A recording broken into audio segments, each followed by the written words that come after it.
Assalamualaikum warahmatullahi wabarakatuh. Saya Asmi Dwi Nitami dan Lutfina Jene dari mahasiswa semester 5 akan menjelaskan tentang Material Requirement Planning. Pengertian dari Material Requirement Planning atau MRP dapat didefinisikan sebagai suatu teknik atau set produser yang sistematis dalam penentuan kualitas serta waktu dalam proses pengendalian kebutuhan bahan terhadap komponen-komponen permintaan yang saling bergantungan menurut Gaspers tahun 1998.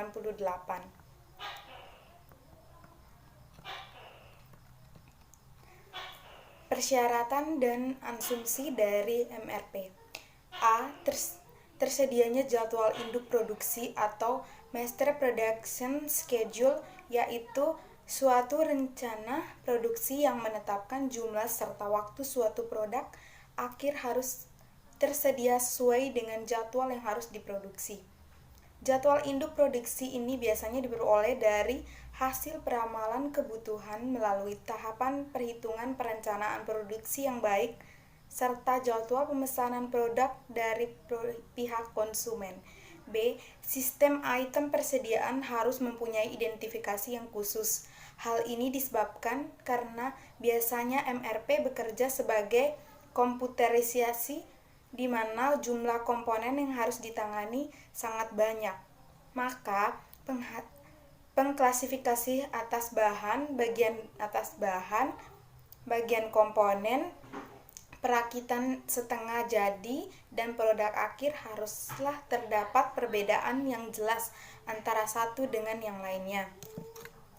C. Tersedianya struktur produk pada saat perencanaan. Dalam hal ini, tidak diperlukan struktur produk yang memuat semua item yang terlibat dalam pembuatan produk apabila itemnya sangat banyak dan proses pembuatannya sangat kompleks. Walaupun demikian, yang penting struktur produk harus mampu menggambarkan secara gamblang langkah-langkah suatu produk untuk dibuat sejak dari bahan baku sampai menjadi produk jadi. D. Tersedianya catatan tentang persediaan untuk semua item yang menyatakan status persediaan sekarang dan yang akan datang. Tujuan dari MRP yaitu suatu sistem MRP pada dasarnya bertujuan untuk merancang suatu sistem yang mampu menghasilkan informasi untuk mendukung aksi yang tepat, baik berupa pembatalan pesanan ulang, atau penjadwalan ulang. Aksi ini sekaligus merupakan suatu pegangan untuk melakukan pembelian dan atau produksi. Ciri utama MRP. A. Mampu membentukkan kebutuhan pada saat yang tepat, kapan suatu pekerjaan akan selesai, atau material harus tersedia untuk memenuhi permintaan produk yang dijadwalkan berdasarkan MPS yang direncanakan. B. Menentukan kebutuhan minimal setiap item dengan menentukan secara tepat sistem penjadwalan. C. Menentukan pelaksanaan rencana pemesanan dengan memberikan indikasi kapan pemesanan atau pembatalan suatu pesanan harus dilakukan. D. Menentukan penjadwalan ulang atau pembatalan atas suatu jadwal yang sudah direncanakan. Apabila kapasitas yang ada tidak mampu memenuhi pemesanan yang dijadwalkan pada waktu yang dikehendaki, maka MRP dapat memberikan indikasi untuk melaksanakan rencana penjadwalan ulang jika mungkin dengan menentukan prioritas pesanan yang realistis. Seandainya penjadwalan ulang ini masih tidak memungkinkan untuk memenuhi pemesanan, maka pembatalan terhadap suatu pesanan harus dilakukan.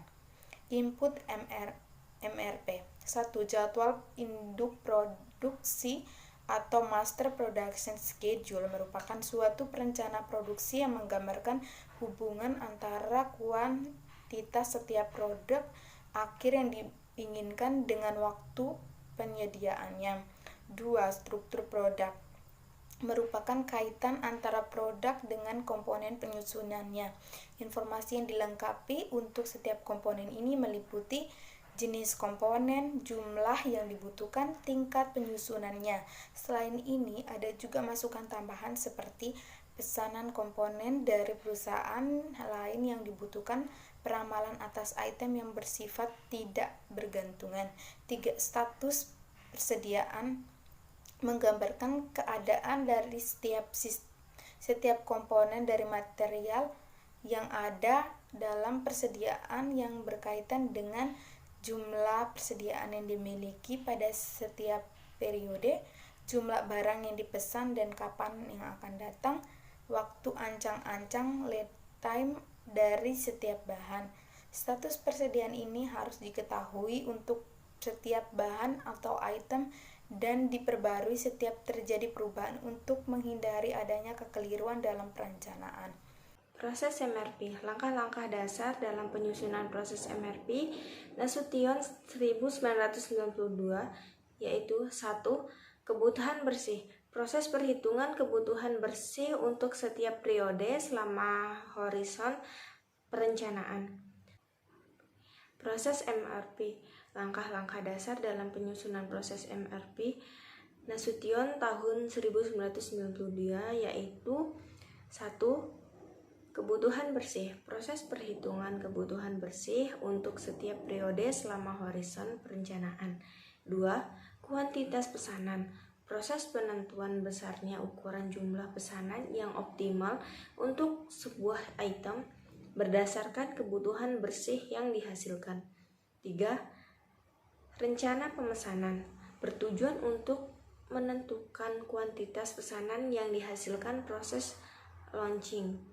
Penentuan rencana saat pemesanan diperoleh dengan cara pengurangan saat kebutuhan bersih yang harus disediakan dengan waktu ancang-ancang. 4. Merupakan proses perhitungan kebutuhan kotor untuk tingkat atau level yang lebih bawah dalam suatu struktur produk, serta didasarkan atas rencana pemasaran. Output MRP. Keluaran MRP sekaligus juga mencerminkan kemampuan dan ciri dari MRP, yaitu A. Jadwal pesanan terencana, B. Laporan pengeluaran pesanan, C. Perubahan terhadap pesanan yang telah direncanakan, D. Laporan penampilan. Metode penentuan Loren dalam MRP. Proses penentuan besarnya ukuran jumlah pesanan yang optimal untuk sebuah item berdasarkan kebutuhan bersih yang dihasilkan dari masing-masing periode horizon perencanaan dalam MRP. Metode penentuan Loren dalam MRP.